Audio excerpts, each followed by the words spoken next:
في هذه الرسالة والتي أتمنى أن تصلكم وأنتم بأتم الصحة والعافية. شاعر من شمال اليمن،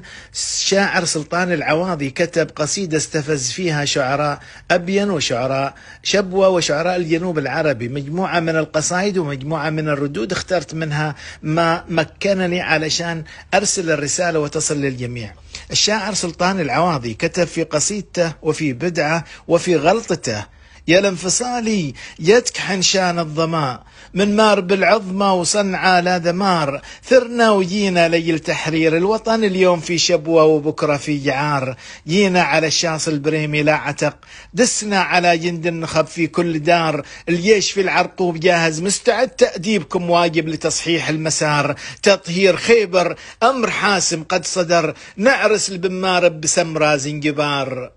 طبعا مجموعة كبيرة من الردود وصلت، واخترت منها مجموعة أتمنى أن أكون قد وفقت في اختياري. قصيدة أو رد وجواب من الشاعر حسن فضل العولقي، كتب: يا ذي بدعت القول ماشي مرحبا، ما دام حست الكذب كله والبوار، ثمن كلامك يا قليل المعرفة، يا ذي تبى الفايدة وضيعت الضمار، الفسل فينا مثل 10 منكم، والجيد يسوى 100 منكم يا حمار، جيتوا على الشاص البريمي كلكم وبعد ظليتوا في الصحراء فرار، قل للعواضي ذي يبا نفسه بطل، يتلبس الجلباب لا ينسى الخمار، لا هو يبا يخرج كما خوته سلم، ذي تلبسوا لبس المكالف في النهار، انت ومثلك ما تساوون الجزم، ماشي لابوكم سعر في سوق الخضار، بحذرك يا خس خوتك انتبه يا طفل لا تلعب مع الناس الكبار، اما حرايرنا فدا جزماتهن انت وربعك كلهم حتى الصغار. طبعا ومن ضمن الردود اللي وصلت هذا جواب للشاعر الجامزي، يقول فيه: بدعك يكلفنا على الرد الردي، تفدى على ابين يا شويعر دار دار، الضيف لاقى واجبنا نكرمه، ومن غزانا باتشب الارض نار،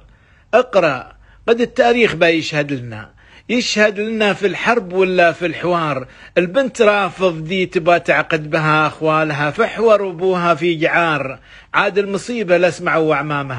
أعمامها يافع يحلوا في سرار، قد قلت لك تفدى على بين وهلها، وزيد تفدى شجارها هي والحجار، بحذرك بالرد هذا بكتفي، بحذرك وبتخربط في الخصار، لا عاد بك طافة وترغب قربنا، قدها قربنا جاهزة هي والحشار، غلطان من قال المحبة بالزجاء، ماشي محبة دون عيبة واختيار، وانت قد تجرب تعرف ردنا ممنوع تقرب طائرتنا والمطار. وهذا جواب آخر للشاعر أكرم السعدي، يقول فيه: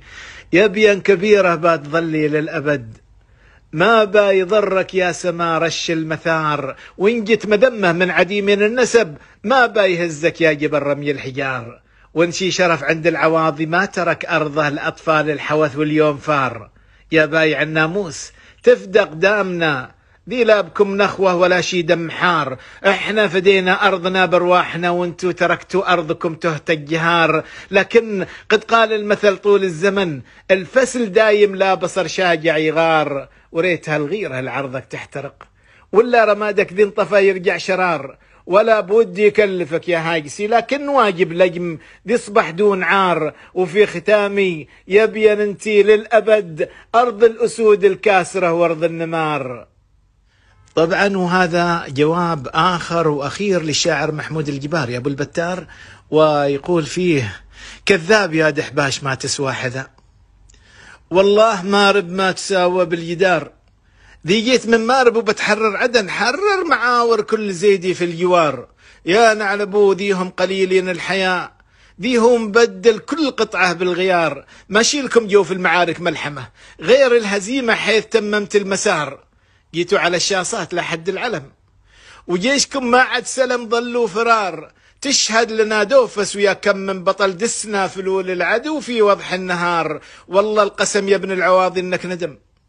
ما تدري النبيان كلها تقرح شرار، ما عد سلم جندي ولا قايد سلم، ظلت جثثكم مرمية بين الغبار، جندي يعادل 100 جندي منكم، وخير من صرواح ومن تب الذمار، تاريخكم يكتب بدم الماشية، لعنة عليكم عار يلحق كل دار، لعنة عليكم عار يلحق كل دار. السلام عليكم ورحمة الله وبركاته، أخوكم وولدكم جلال القيطي.